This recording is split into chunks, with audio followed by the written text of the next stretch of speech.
Welcome to the Lost Signals Discusses Literature, where we apply the revolutionary Mott skill to classic and contemporary works of prose. So, join us once again, won't you? Hello there, and welcome back to Lost Signals Discusses Literature. I am your advanced precursor race, coming down from the stars to erase you, Scott Thurlow, and I'm here with my primitive tribesman, Stephen Amosi. Yeah, I'm just looking to learn stuff, you know? Mm-hmm. And Jonathan Ian Manzer. I am completely against you, but I'm going to die of a plague. Of course. And Chris Morgan. There is nothing you can possess that I cannot take away. Nice. And tonight, yes, we are doing another sort of random roulette selection. The story is called Day of the Builders, which is by Christine Ong Muslim, and it was published in Weird Fiction Review from 2016, but it also appeared in a collection of hers from the same year. So again, like random choice, so we're about to launch into it, and I believe E has a logline, which we don't know what it is. Bob the Builder, can we exploit the natives? Bob the Builder, yes we can. That's pretty fucking good. Solid. And with that, why don't you tell us about the plot? So, this is a tale that is purposefully lacking in detail. So when our narrator is a sort of ungendered. I feel it's a female narrator. I got that sense too, but we'll discuss it a bit more. Yeah, we'll discuss it a bit later. But it's so I'm going to say she even though I could be wrong on this. For ease of, she's an educated kind of tribesman in kind of almost a dystopian type thing, or it's very tribal level. Yeah. And a group called the Builders, which are a more advanced technological group, come down and are offering to give them basically like hospitals, strip schools, mines. and strip mines for the exploitation of their natural resources. And there's a debate within the tribe over whether they want to allow the Builders to come in or not, except that they really don't have a choice. Yeah. Even the narrator admits that. Yep. And she is educated outside of the tribe as well, if I didn't mention that. She's sort of like the liaison between the groups. And eventually the Builders come in, bring disease with them, but bring technology, and bring their culture ends up dominating the more primitive culture. And yeah, and that's about pretty much it. It kind of ends with the Builders preserving their history, the history of the tribe, but in the Builders' language and kind of as an artifact of the history versus kind of the original kind of mysticism that was involved with it. Yeah, they superseded it with like quote unquote science more or less, and now it's basically they're relegated to being relics. Right. And so it's pretty much what's fascinating to me about this is that through most of it, I didn't know when this was taking place, whether if it was in present day, whether of basically a European or American it's colonials coming in purpose, or whether it's a science fiction type sequence. And it turns out to be a science fiction. Whether it's far future, whether it's in a different planet, who the Builders are, I'm not sure. But I think the more point was to have a discussion about colonialism. I agree. I think it did a very fair job at bringing arguments, both the benefits and the detriments to colonialism, although it is more on the side of to a degree. Is lost. So I'm going to give it a 2 overall because, again, there's no real answers here, but it never was intended to be a narrative structure. It was more as a vehicle to explore these themes. So I mostly agree with the 2. That's what I wrote down even before we started. In that, like, I guess, I don't know if I was going to say it here or style, but I might as well. Like, I feel like I've seen and read stories like this before with the same general conceit and concept, like whether it be, again, like you said, placed in present day or roughly, or sci-fi far future, etc. Just the same general idea and concept, and perhaps we'll discuss it a bit more in a second with themes, but given for what it is and what it uses as a narrative structure, yeah, it's pretty fine. Like, I guess that's all, like, I know it seems like faint praise, but it's perfectly solid for what it is and using that. Now, I might have seen, like I said, ones that did it better, or at least ones that I personally think like executed it in a better manner. But again, using that, and I kind of like... I've also seen ones who've done it worse. Exactly. Yeah. So like it's sort of middle of the road, maybe a little bit higher than average, but I'm just saying I've seen things like this before. I generally do enjoy them, like the concept, like I said. And this one was okay-ish to good. So I'm looking at a 2 as well. So what do you guys think? I'm looking at it too as well. I agree with Ian, and you brought up a really good point that it's meant to be more of a conversation starter. I mean, the figure, Kind of. I mean, it's more of a thought piece, like in a sense. Yeah, exactly. But I mean, considering that it is very vague, that you can insert and replace anything on this, it does a fine job. It's a fine story. It's a fine. No, what I'm saying is like, I really, part of it is its strength and its weakness is that it is very matter of fact. I mean, you get a sense of this is a one person's story. There isn't a lot of embellishment of it, so it's kind of, I'm kind of caught between purpose and execution.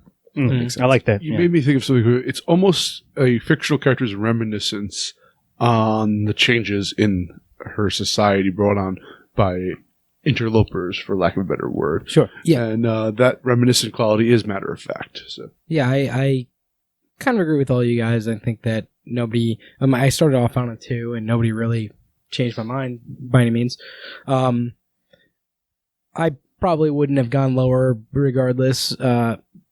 Yeah, I don't think it's weak or a really good argument could have possibly got me up to a 3, but like I think that it is just an interesting take on, but like straightforward in a way that I was a little bit almost confused about. Like it seemed like a story that was ramping up to like a reveal at the end that never really came. I mean, there is one, but it's just not like as right big stinger as you right. It wasn't like a twist or anything.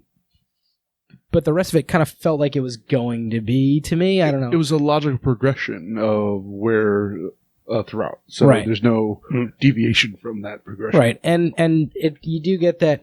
You do get the reveal, the quote unquote reveal at the end where it's like they put the thing on the stone that talks about seemingly some kind of spacecraft or something, or like large craft it's that like vaguely came implied. in, Yeah, blew away all their trees and their forests and killed a lot of them. And there's talk throughout of like this smelling a sickness on the people that are coming in, things like that. But it also feels very much like, as you mentioned, in like old Westerners coming into a as like Spanish heretofore exploration untouched, like thing, and being like, oh, that's this and that's this and that's just like where they're going through and like scientifically cataloging saying stuff. like, here is what this is, and here's what this is, and here's why this is fire, and this pit in hell has been burning for so long, it's natural gas, and like all that type of stuff. So it's very rooted in like the same science has been around for a long time, so it feels at points almost like you said, all three. Like it could be present day, it could be because it's vague it enough. could be fit into any of them. like a colonialist like era, and it could be just a future thing that's going on.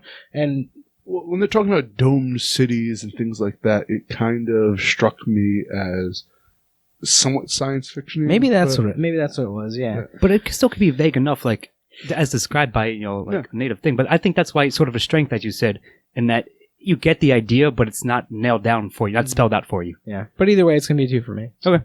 Mm-hmm. All right, 2's all around. We'll move on to themes with Chris. Colonialism, cultural appropriation, expansionism. This one,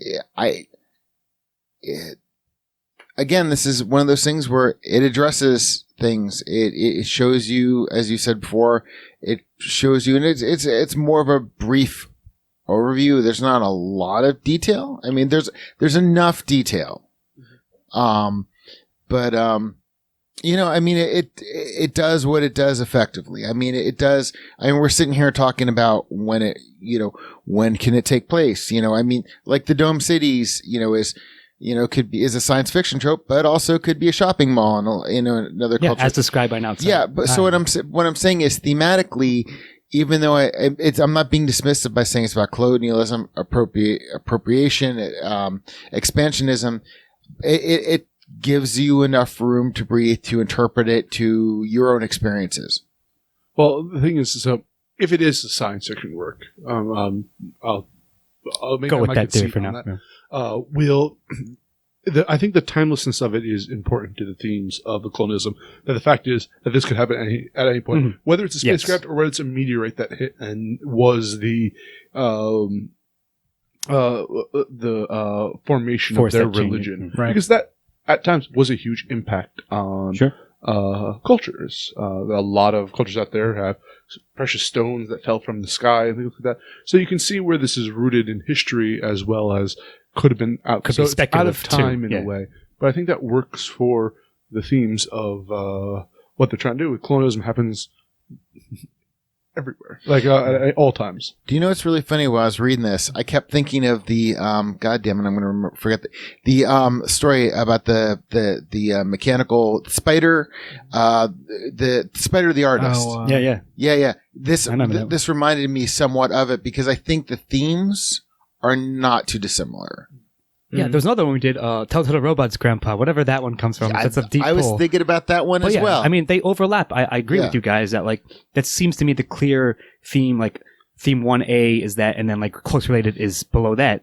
And yeah, I think it's executed pretty well. It's obvious enough, like you said, without being overbearing. Now, granted, maybe the details are a little blurry, but there's enough there for you to get the idea in toto, and I think it works as well. Like, yeah, I know we maybe this has come up like recently a lot, but like the theme of colonialism is sort of not inescapable, but you can see it on a lot of things. And this one is more specifically that. And yeah, I think it still works, still resonates. And like you said, E, or one of you, that even if we're unclear about the timeline, it's still relevant to each one anyways. So Yeah, I think that is the interesting thing, right? Like, I don't want to say like humans gonna human, right? Like, to a degree, but it's a good theme, but yeah. it's more of like,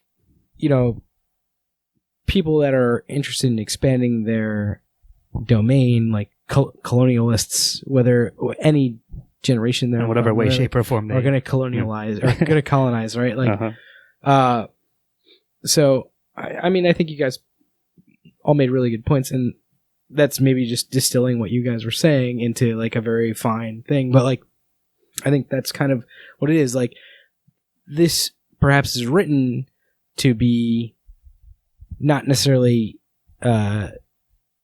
pointed at like what timeline this is happening in, so much as here is the thing that some group of humans is almost always doing to another group of humans, right? Oh. And what can they do about it? Nothing. If they embrace it, maybe they'll get some decent, some small sliver of their culture will survive. Decent, things out of it. If not, then you'll just get wiped out. And like, then this story addresses that as well. So I think that's a pretty strong theme. I actually want to build up what you just said there. Yeah.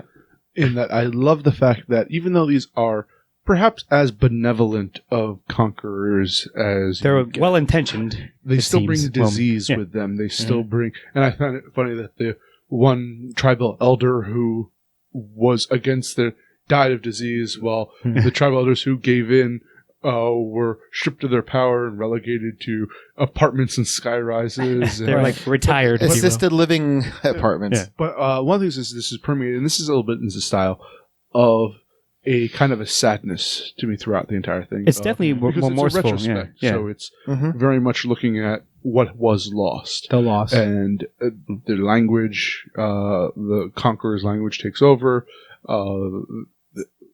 Their holy sites are now museums, essentially, tourist shops. Look at the petrified forest here. What used to be kind of have meaning to it. And even their customs, right? Like it says in the thing, like true.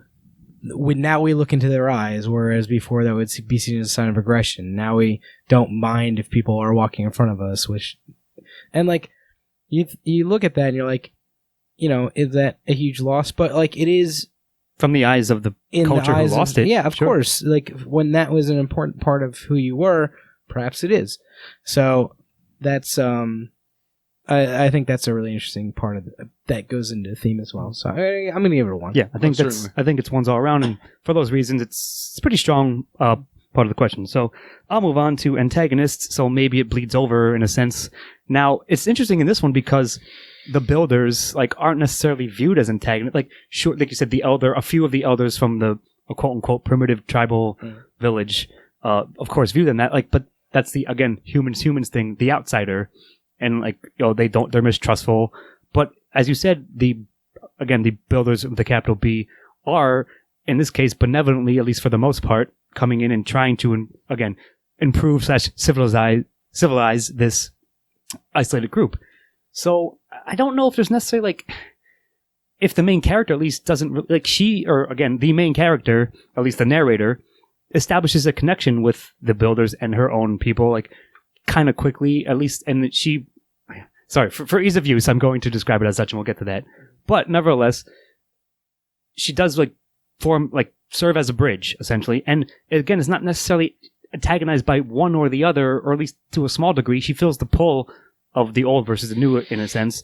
But she had one foot in that world. Yeah, that's already. what I'm saying. Exactly, right? So she sort of straddles that line. So therefore, I don't know if it's the point of the story necessarily to have the builders be an all-out antagonistic force. I don't think they're described as such. They might accidentally or inadvertently bring ruin or big change, but they're not doing it outright in an aggressive manner. So I need to build off of that for a second, because it's actually I had a deep conversation with my students about this.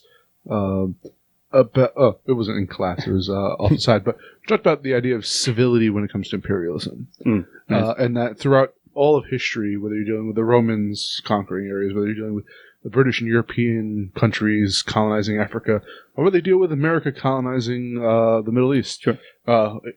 In the European times, civilizing these people. In Americans, democratizing. But it's the idea is that even if there are, or in Crusades, you're a big fan of them, there were people out there who did. I like the time period. You love them. Go on. I came out wrong. But anyway, but the idea that there were people out there who exploited it for, but there were people who actually believe in it. And is the benevolent, is intention of civility and the idea of we need to help out these poorer folks,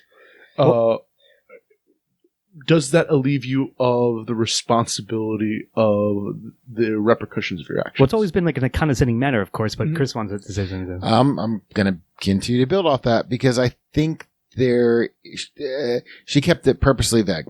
She did not create an antagonist, so to speak, because she was showing for lack of a better term, warts and all. In other words, she did show, like I said, all sides of this. And, as somebody who's, anti-imperialistic, I view them as antagonists, but at the same time, when people decide to assimilate or, but they couldn't say no. They make that point. But the thing is, no, I'm not. I'm talking in there about twice at least. I'm choosing.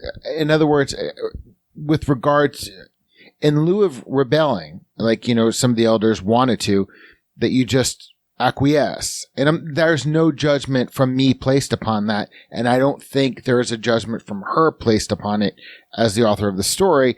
I think there is a reason that she kept this kind of matter of fact. But I also think the mournful tone that I brought up kind of shows that she recognizes what was lost. Oh, absolutely. So I'm going to say she was antagonist for that and give it a 1. That's fair. I agree with that. I agree that there is a mournful tone to this. It's an elegy story, almost. right? Mm-hmm. It's. But at the time, I also don't think that we'll just stick with I don't think that she regrets the decision to a degree. I think that there is no, and maybe this isn't. I'm not sure if this is answering the question that's at hand per se, but I'm not sure that that knowing what she knows when she's talking about this, she would have made a different decision, right? So I'm not sure if I guess in terms of that, I'm not sure if I agree that she felt antagonized by the change, and that's not a detriment to the story. I just don't think that there is really an antagonistic element. I think that it's a lot of like you could see this story told from the other perspective as a protagonistic element, and you know, like I'm not disagreeing that the antagonist is the Builders. Well, not yes, the builders, but like the colonialistic sentiment that flows throughout. But like, I don't think that anybody in this story really feels super antagonized by any other element of the story, except from the plague boils and things like that. Well, except for the elders that really went against it, but they are not protagonists. So, like, I'm not. This is going to sound harsh, but I'm not super interested in what they're antagonized by. Like that, what I really am interested in is what the protagonist feels in terms of how this went down, and I don't think that she feels antagonized by anything. Now, there certainly is an element of antagonism, but I don't think it's strong enough to like say that this is a strong antagonist in this story. So I think I'm gonna give it a 0, not for any fault of the story, as we do oftentimes in these short stories. Not for any fault of the story, but I just don't feel that there's like a strong antagonism towards the main character, the protagonist, or really the this society at large. As Chris might say, it's by design in a sense. I'm still kind of torn, but that seems like that's what you're arriving upon. Yeah. I was going into this thing is going to be a 0 for all the things, because I was trying to remove my anti-imperialistic, the way the United States government has treated the indigenous Americans, so to speak, just to give a starting point. So like automatically I'm like, these builders suck. They're the antagonists. So I need to remove my bias from it. And when you said there was a mournful tone at the end and you see the history kind of rewritten, yes, there are an antagonist. Like whether overtly stated or not, they are. It's almost the oppression of inevitability. Yeah. And she's accepting of that. It's almost, in a sense, like, I'm a fan of slice of life stuff, where it's almost looking back on the childhood, growing into an adult, and finding the antagonist of looking back upon, it was better being a child, but now I had to grow. And I feel that in the body politic of this is a kind of similar thing. This was an inevitable feature that was going to happen. She was always we can't say no. And she even admitted it, too, like, it's tough because that might have convinced me, because I was on the side of a 0 going into it, like, or not heavily, just like, I think it'd go either way, and I was going to default to a 0 because I felt it was a little not enough there, but now having like framed it that way, that might push me over to a 1, because I think that element is there enough, especially at the end, again, as you said, if it's a reflection upon what happened, and then like the antagonism sort of comes from the past into the present, or into like her future even.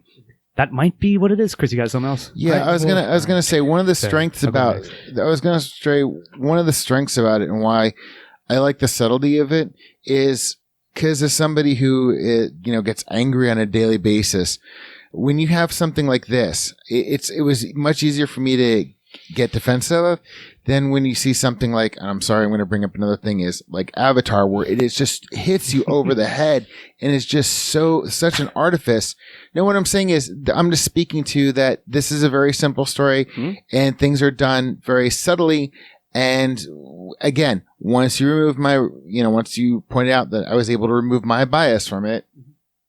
Yeah, I really quickly, I think I'm going to stick with a 0, but I really like the idea of the inevitability of like technological progress, right? Is the better antagonist in this, as opposed to like the builders themselves, or even any of their specific actions. What they represent is really the antagonist. So yeah, we all can't be Luddites, saboteurs, and Yang Gang.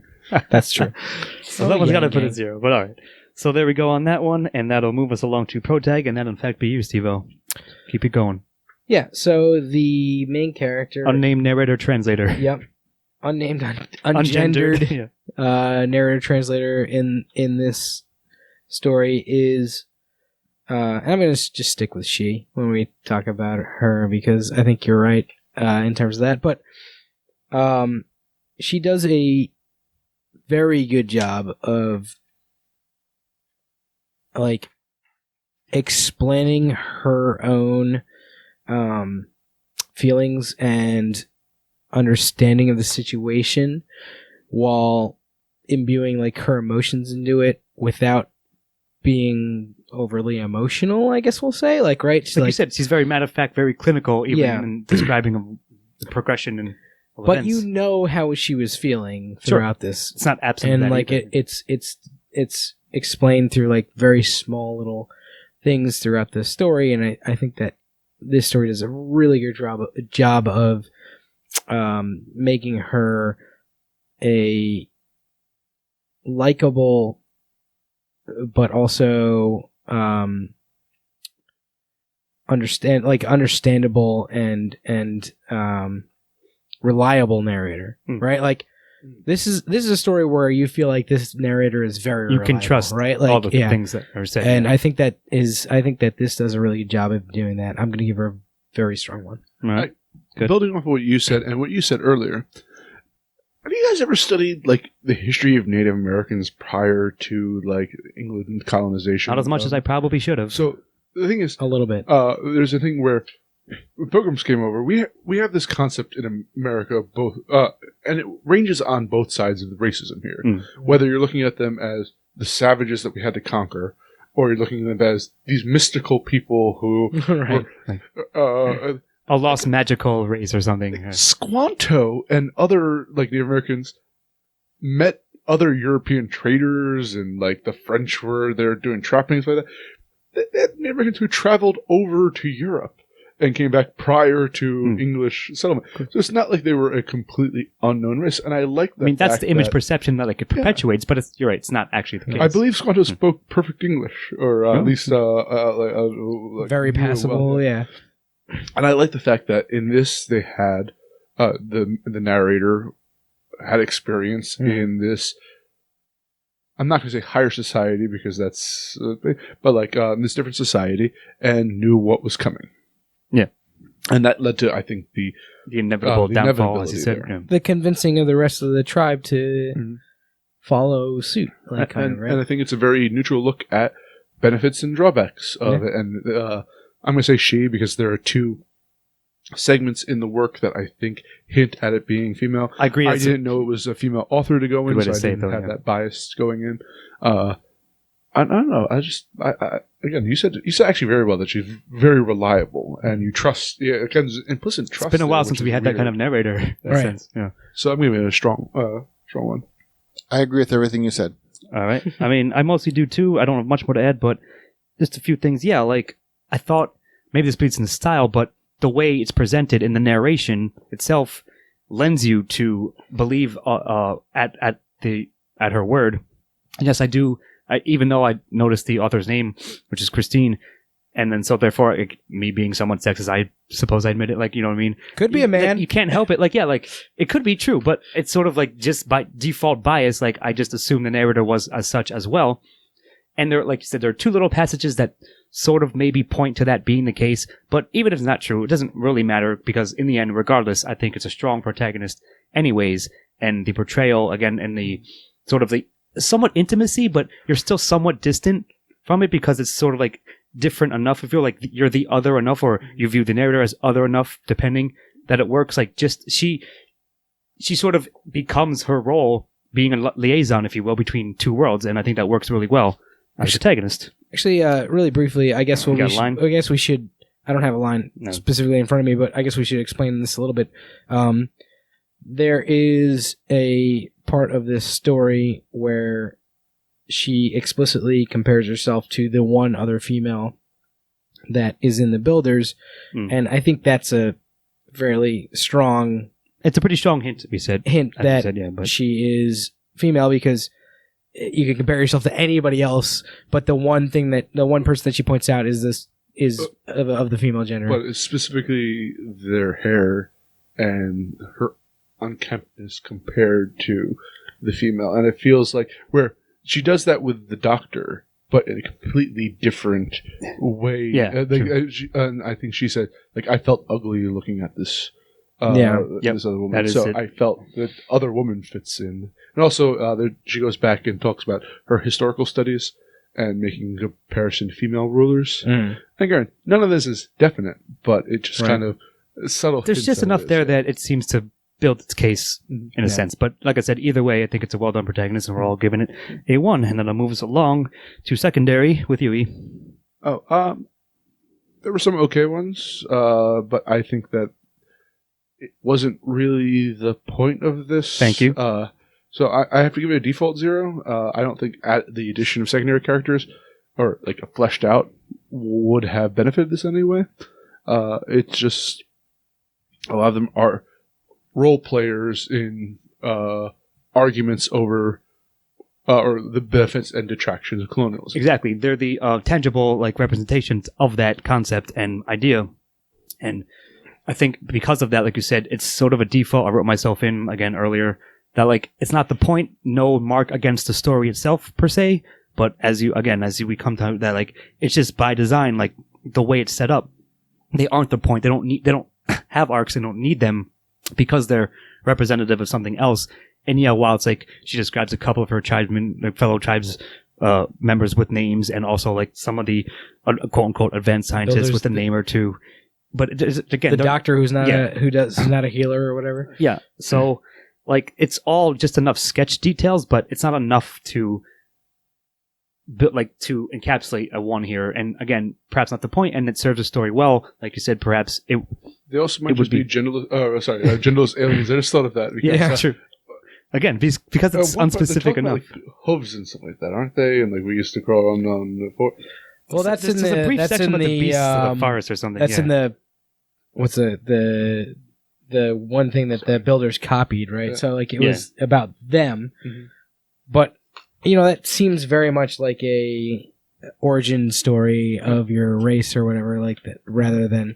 But anyway, what I was gonna say was that I think the side character that gets the most characterization is the doctor who is not a healer, I think is the way that he's described. But like, I think that really having any other character in this story, especially like I could see one of the fellow tribesmen, I guess, or tribes people being more well characterized could be okay in this.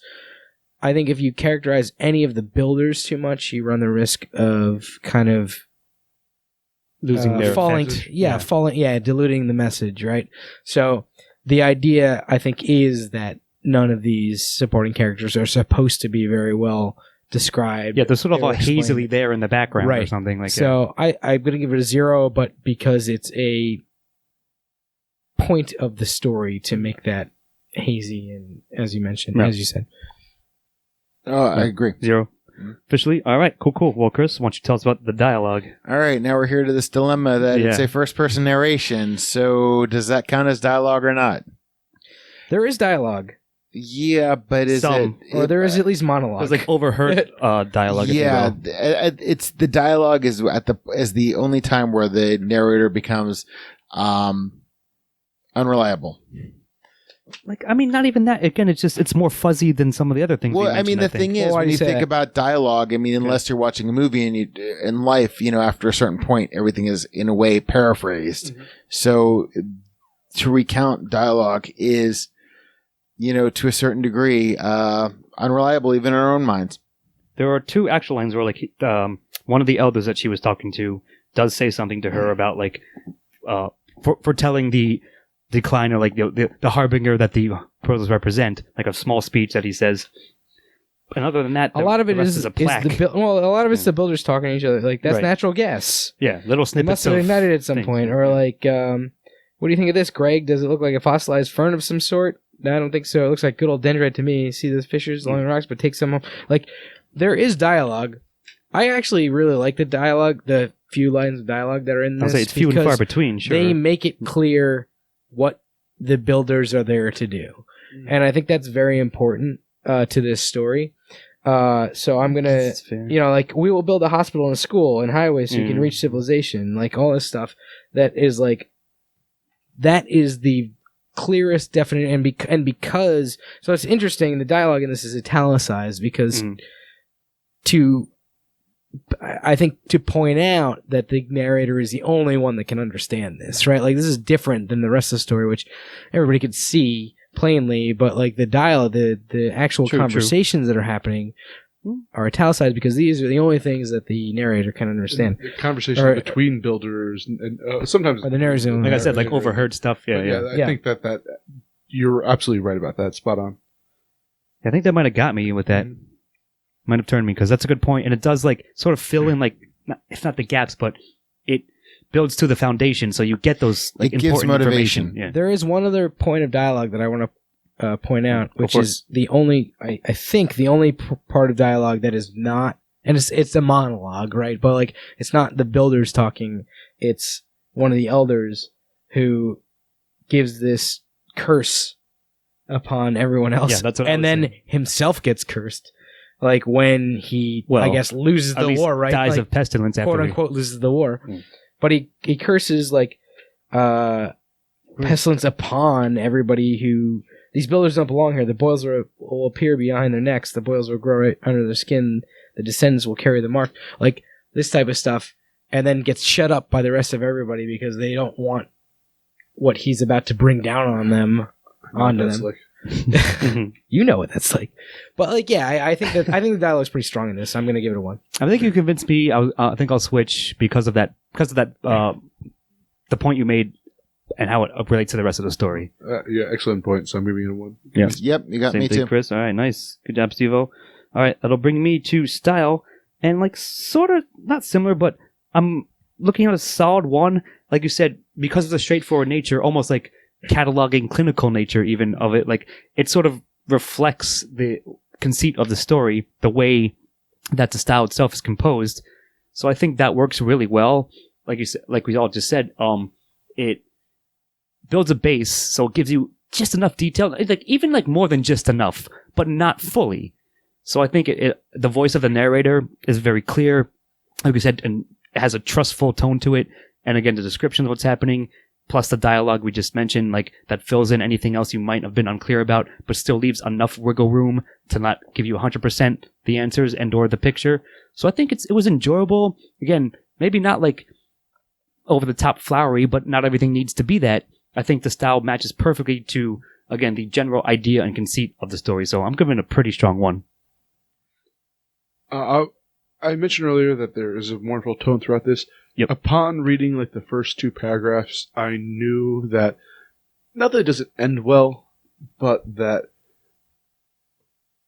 this wasn't a happy story. That's obvious enough, yeah. And well, that's why I took one away from plot. If that builds helps. the anticipation, and I think that's why you mentioned earlier that you were expecting a twist, because it builds an anticipation for a shoe to drop that never really drops. But it's a very realistic drop. Yeah. The fact that, some things happen, but they're sadly ordinary things that happen. Sadly mundane, but that's... I think you're maybe waiting, Steve, for like some kind of Philip K. Dickian like twist or something like that. But like... No, well, I don't know. I'm not saying that to the degree, but... Maybe not even that, but like, it seemed to be built. I'm struggling with this one because I agree with everything you guys have said so far. I completely agree with that. I actually like the tone of this a lot. But to some degree, I feel like it was, and maybe this is just me. Maybe this is just like how I was reading the story at the time. But like to some degree, it was building something up that didn't happen and wasn't explained really. And like, it was explained pretty well. No, I mean like what I don't know how to. So like what I was, I guess what I've been programmed to expect from a story over my entire life.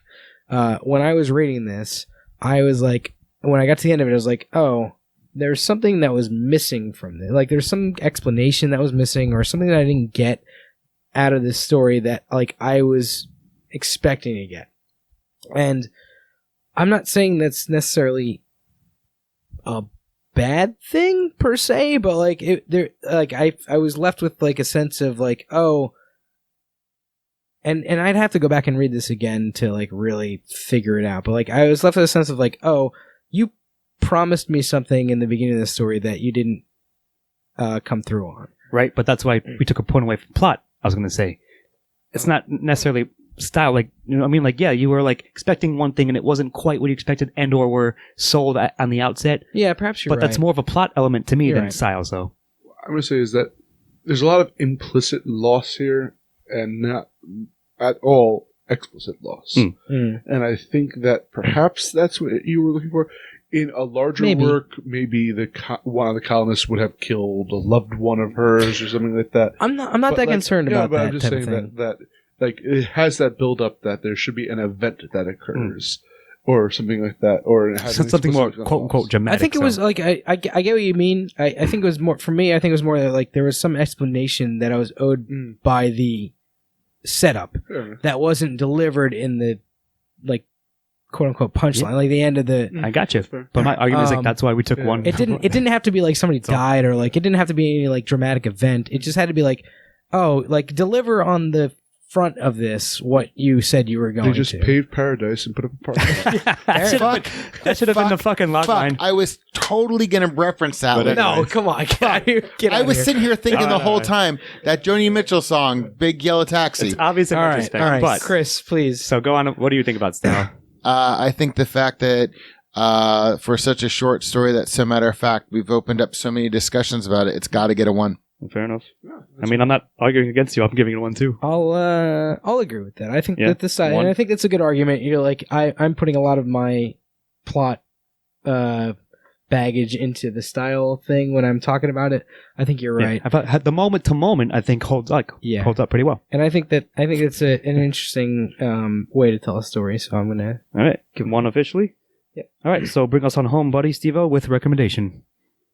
This one's kind of tough, I know. So it's as you mentioned earlier, Scott, it's a story that I've seen before, a similar story to something I've seen before and done better. I've seen it done much worse as well, again. It's fairly short. I feel like this happens a lot in these short stories. Like the longer ones, I'm like, well, I really gotta like it to recommend those ones. But the shorter ones, I'm like, you could spend like, a worse 15 minutes. You might as well, you know? whatever, sure. But I think that I'll probably come down on a 1 on this. It's an interesting story. It talks a lot about an important subject matter, and it's quick read. It's 10-15 minutes, you know. So I think I'll probably come down on 1 and recommend. I read it while waiting to move my car because I live in Jersey City. So that's a good recommendation. No, here's the thing: I liked it's Kristen Muslim is her name. Yep. Mm-hmm. And I thought she's a talented writer, and I'm interested in this story has made me interested in seeking her out and reading more of her works. Okay. And I think that, if anything, is a recommendation. Yeah. I wasn't turned off by her style. Fair. So yeah, 1. Go, Chris. Again, the fact that it opened up this amount of conversation, I think it's worthy of a read. It's tough for me because I wrote 0 originally, and maybe it goes back to what I said is like, yes, it's a good story with well-done themes as we just all discussed out. However, if I thought about it for like a few minutes or dug through my old stuff, I could probably produce for you a couple of other stories that pretty much do the same thing and are, in my opinion, again, better, well executed, more enjoyable to read. So it's not that I didn't like it. It's just that I've seen this same thing done better. And this one, you guys made some good points and convinced me on a couple of questions previously. But I don't know if I can, even with the short length, like, sure, it's not a big commitment. You might as well spend 10 minutes reading it, like, if you're going to do anything, like, nothing else. But I don't know if it would go out of my way. And another measuring stick is that, am I going to remember this story, like, in a week or so? Like, I know it's not that, but... I always argue against saying that because you never know what sticks with you. Because we have forever I feel like you used to say that when I remember this, and then you were like, you'll never know. Sure. You never know, because I've heard you guys say, I love this movie, I'm going to remember this for a while, and then never... ever think of it again, so and vice versa. Like it's funny. Like, of course, it's fun, like, on the spot. Like right now, if someone's like, "Hey, what'd you just read? Would you recommend it?" I'd be like, "Yeah, it's going to be okay." But again, like I would also put caveat asterisks. but also I can produce for you a number of other works that I think better encapsulate it. So I think I'm going to stand my ground and just not quite recommend it. Not that it's bad, but other things are better. But this was an enjoyable enough read, even so.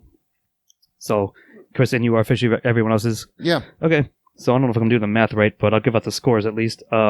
Steve-O and I have given it 7s, and Ian and Chris, Chris, that still stands. Ian, usually the curmudgeonly old man, gave it 8s apiece. So I believe that comes out to a 30. 7.5. 7.5. Yeah. Thank you very much. 2 7s, 2 8s. Yeah. So I think 7.5 is a pretty good score. A bit above average. Definitely worth it, but better exists. But if you come across it, yeah, exactly. A decently passing grade. All right. Any other final thoughts or anything I forgot? Yeah. Well, I'm going to go raise some forests myself. I've been Scott Thurlow, and I've been here with Stephen Amosi. Watch out, colonizers. I'm coming for you. and Jonathan Ian Manzer. I'm actively spreading the coronavirus. Good on you. And Chris Morgan. Don't it always seem to go that you don't know what you got till it's gone? Holy shit. Good cap off. Yeah, Thanks for joining us. We'll see you next time. Peace. Editing and engineering by Stephen Hermosi. Music by Christopher Morgan. Check us out on YouTube and iTunes for the shows, and on Facebook and Twitter for updates.